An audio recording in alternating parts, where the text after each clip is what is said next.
토트넘이 드디어 사비 시몬스 영입을 확정지었고요. 엄청난 기대감이 느껴지는 것이 손흥민이 달았던 7번 상징적인 번호를 사비 시몬스에게 줬습니다. 사비 시몬스의 이적료는 6천만 유로, 하나로 따지면 970억 원 정도가 되고요. 계약 기간도 기본 5년 계약에 플러스 2년 연장 옵션이 포함된 계약이거든요.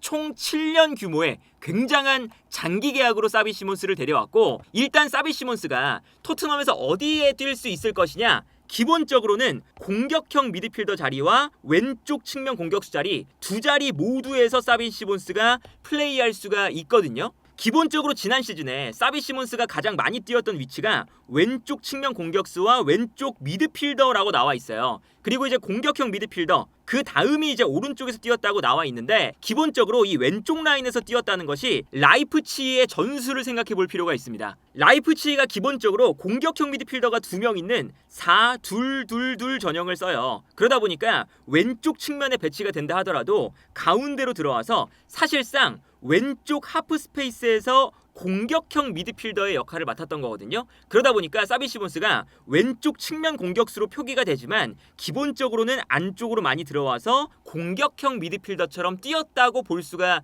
있습니다. 그러다 보니까 이 사비 시몬스는 결국 토트넘이 공격형 미드필더로 영입한 거나 마찬가지거든요. 그래서 지난 2시즌 동안 사비 시몬스의 플레이한 위치를 보면요, 기본적으로 왼쪽 라인에서 뛰지만 왼쪽 라인에서 가운데로 들어와서 하프 스페이스 지역에서 패스를 뿌려주는 역할을 맡았다는 걸 볼 수가 있고요. 이게 지난 시즌의 활동 반경이고, 첫 번째 시즌의 활동 반경도 이렇게 사비 시몬스가 왼쪽에서 가운데로 들어오는 지난 시즌과 지지난 시즌의 히트맵이 거의 동일하다는 것을 알 수가 있습니다. 그리고 이 지표가 사비 시몬스가 가운데로 들어왔을 때 안쪽으로 들어와서 여기서 패스를 뿌려주는, 특히나 라인 브레이킹 패스를 뿌려주는 위치를 표시한 지표인데, 이 자료만 봐도 대부분의 패스가 이 왼쪽 하프 스페이스에서 출발을 해서 공격 지역으로 뿌려주는 이러한 패스의 경로가 만들어진다고 볼 수가 있겠죠. 실제로 사비 시몬스가 라인 브레이킹 패스를 통해서 페널티 박스로 보낸 패스의 횟수가 분데스리가 전체에서 지난 시즌 올리세와 키미히 2명의 선수를 제외하고는 가장 많은 라인 브레이킹 패스를 페널티 박스로 보내준 선수가 바로 사비 시몬스였습니다. 그리고 이 지표는 기본적으로 사비 시몬스가 볼을 끌고 공격 지역으로 올라가서 찬스를 만들어준 위치를 표시한 자료인데, 여기서도 사비 시몬스가 본인이 뛰는 이 왼쪽 라인에서 볼을 끌고 올라가거나 아니면 왼쪽 라인에서 가운데로 볼을 끌고 들어오는 이러한 형태의 그래프가 만들어진다는 걸 볼 수가 있겠죠. 전체적으로 봐도 사비 시몬스는 왼쪽 하프 스페이스에서 뛰는 왼쪽 라인의 위치에도 왼쪽을 넓게 사용하면서 측면으로 들어가는 것이 아니라 가운데로 들어와서 플레이했다는 것을 확실하게 알 수 있는 지표라고 할 수가 있겠습니다. 그리고 이 지표에서 눈에 띄는 것이 사비 시몬스가 볼을 끌고 들어와서 찬스를 만들어준 위치거든요. 그런데 이 볼을 끌고 들어온다는 거, 사비 시몬스가 드리블에 굉장히 특화가 된 선수이기 때문에 지난 시즌 분데스리가에서 볼을 가지고 공격 지역으로 들어가는 횟수를 보면 사비 시몬스보다 볼을 많이 가지고 공격 지역으로 들어간 선수가 6명밖에 없었는데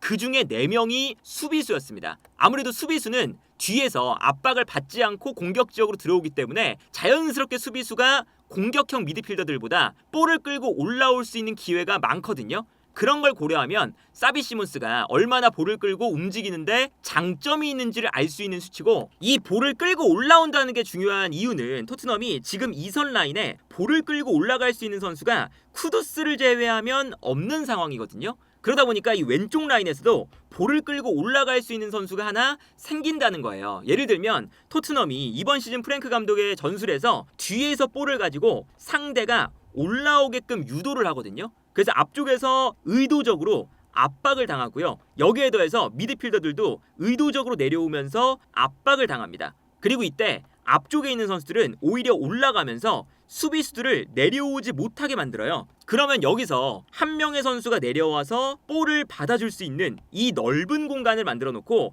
이 공간으로 패스를 보내줍니다. 그럼 여기서 볼을 가지고 볼을 전진시킬 수 있는 선수가 필요한 거거든요. 이 역할을 사실 쿠두스를 제외하면 토트넘의 스쿼드 구성상 볼을 가지고 전진할 수 있는 선수가 부족하다고 할 수가 있겠죠. 이 장면을 보면 토트넘이 후방에서 선수들이 내려오면서 상대를 끌어당기고 있습니다. 앞쪽에 있는 사르도 약간 오른쪽으로 움직이면서 상대 수비를 뒤로 끌어당기는 선수들이 있고 측면으로 끌어당기는 선수들이 있어요. 그러면 여기 넓은 공간이 발생을 하니까 이 공간으로 로메로가 패스를 보내주는 거죠. 그럼 앞쪽에 있었던 히샬리송이 내려와서 이 공간에서 볼을 받아주는 이런 장면이거든요. 근데 히샬리송이 여기서 버텨준 다음에 패스를 보내주는 이러한 플레이는 이번 시즌에 굉장히 잘하고 있지만 여기서 볼을 끌고 올라가는 플레이를 잘하는 선수는 아니잖아요. 이 장면을 보면 여기서도 토트넘이 수비 라인이 의도적으로 계속 내려가면서 상대를 앞으로 끌어당기고 있습니다. 그래서 상대 선수들이 앞쪽에서 압박을 하고 있는데 공간이 나오니까 이 공간으로 패스를 보내주는 거죠. 그리고 이때는 내려와서 볼을 받는 선수가 베리발이었는데 베리발은 그래도 볼을 가지고 전진할 수 있는 능력이 있다 보니까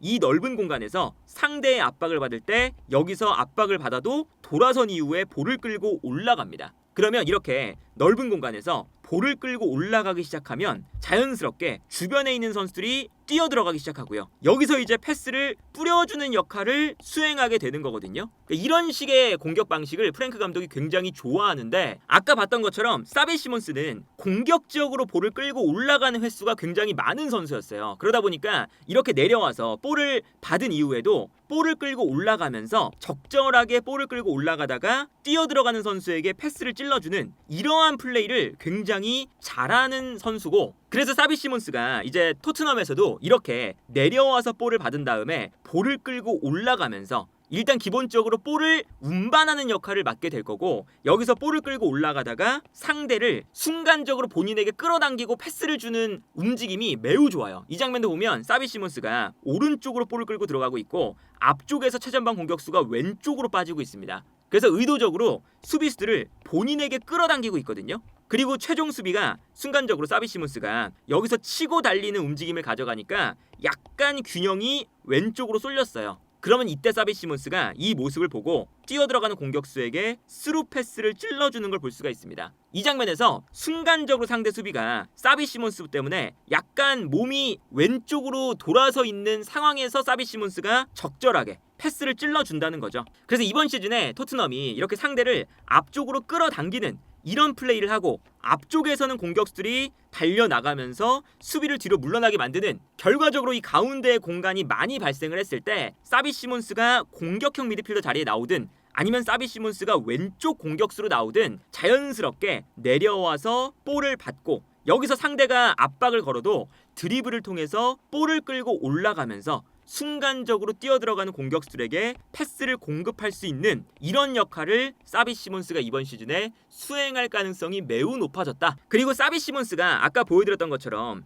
보통 이 왼쪽 라인에서 플레이한다는 게 매우 긍정적인 이유는 사비 시몬스가 공격형 미드필더도 볼 수 있고 왼쪽에서도 뛸 수가 있지만 이번 시즌 토트넘이 오른쪽에서만 공격하는 경향이 너무나 심합니다. 지난 시즌까지는 손흥민이 있는 왼쪽 지역에서 공격을 많이 했는데 이번 시즌은 쿠두스가 있는 오른쪽 지역에서 공격을 하고 있거든요. 그러다 보니까 공격 지역에서 58%의 비율이 오른쪽에 쏠려 있어요. 그만큼 이 왼쪽 라인을 활용을 못한다는 건데 사비 시몬스는 아까 보여드렸던 것처럼 왼쪽으로 들어와서 패스를 뿌려주는 역할을 많이 수행을 하거든요. 그래서 이 지표는 사비 시몬스가 공격 지역으로 가장 많은 패스를 뿌려준 위치를 표시한 자료인데, 여기서도 보면 사비 시몬스가 왼쪽 라인에서 볼을 가지고 있다가 뛰어들어가는 선수에게 찔러주는 이러한 지표가 나오기도 하고요. 안쪽으로 들어와서 사비 시몬스가 왼쪽 하프 스페이스에서 뛰어들어가는 선수에게 찔러주는 이러한 플레이가 나오기도 하고,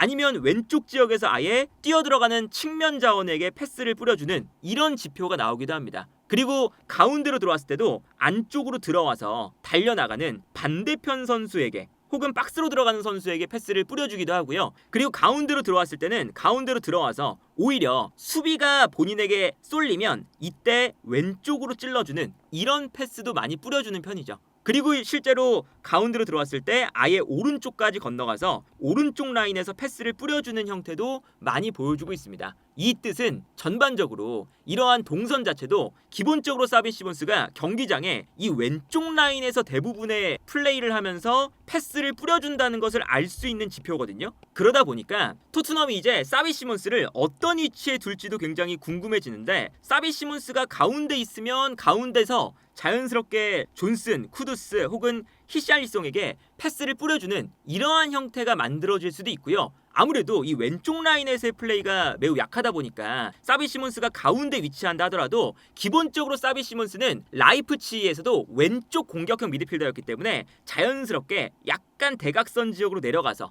이 아래쪽에서 볼을 받는 이러한 형태를 취할 가능성이 매우 높습니다. 반대로 오른쪽에는 쿠두스가 있으니까 쿠두스가 안쪽으로 들어와서 왼쪽에는 사비 시몬스, 오른쪽엔 쿠두스가 연결고리 역할을 하면서 선수들에게 패스를 공급하는 플레이를 하게 되는 거죠. 그리고 만약에 사비 시몬스가 왼쪽 측면 공격수로 나온다 라고 했을 때도 이게 말이 되는 게, 기본적으로 이번 시즌에 토트넘이 좋은 경기력을 보여줬던 두 번의 리그 경기에서 이 공격형 미드필더 자리에 사르 같은 많이 뛰는 공격형 미드필더를 뒀어요. 그러면서 앞쪽에서 압박을 하는 형태였죠. 그리고 압박을 하기도 하고 히샬리송이 수비를 끌어당길 때 침투하는, 기본적으로 활동량을 바탕으로 하는 움직임이 많이 나왔거든요. 그렇다면 차라리 사르를 세컨드 스트라이커처럼 쓰면서 사비 시몬스가 왼쪽에 있다가 안쪽으로 들어와서 하프 스페이스 지역으로 들어오는 이러한 플레이를 가져가게 만드는 것도 가능합니다. 그리고 사비 시몬스가 애초에 라이프치히에서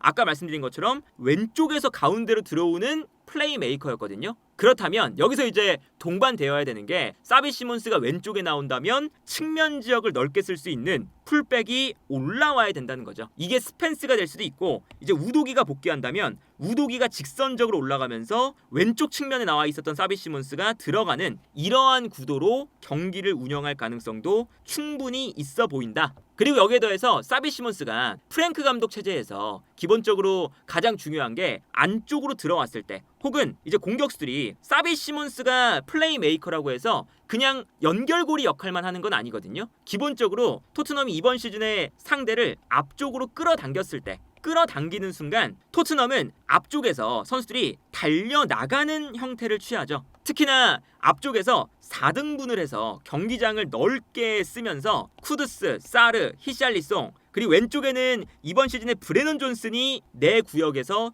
뛰어나가는, 그래서 이제 공격을 할 때 상대가 모든 지역을 커버할 수가 없으니까 이 내 구역을 균등하게 사용하는 것이 프랭크 감독의 전략이에요. 근데 사비 시몬스는 어떤 위치에 서더라도 라이프치히의 전술을 생각했을 때 침투하는 역할에는 특화가 되어 있습니다. 아까 말씀드린 것처럼 라이프치히가 4-2-2-2 전형을 쓰면서 사비 시몬스가 왼쪽에 있다가 가운데로 들어왔을 때 이렇게 4명의 선수가 가운데 위치하는 건 기본적으로 4명의 선수가 거의 비슷한 유형이에요. 셰슈코, 오펜다, 다니 올모, 과거에는 라이프치히의 소보슬라이, 이런 선수들이 왜 가운데에 몰려 있느냐? 기본적으로 측면과 중앙을 모두 설 수 있는 선수들이 가운데 4명 몰려 있다가 어떤 선수가 측면으로 빠지면 어떤 선수는 가운데로 뛰어가고, 어떤 선수가 가운데로 뛰어들어가기 시작하면 어떤 선수는 측면으로 뛰어가는, 순간적으로 어디든 뛰어들어갈 수 있는 위치에 4명의 선수가 이렇게 모여 있는 거거든요. 그러다 보니까 사비 시몬스가 라이프치히에서 플레이한 움직임을 보면 이렇게 오펜다가 안으로 들어와 있고 셰슈코도 안으로 들어와 있을 때 순간적으로 사비 시몬스도 안으로 들어가 있죠. 이때 순간적으로 오펜다에게 수비가 쏠리고 셰슈코에게 수비가 묶여 있을 때 사비 시몬스가 뒷공간으로 뛰어들어갑니다.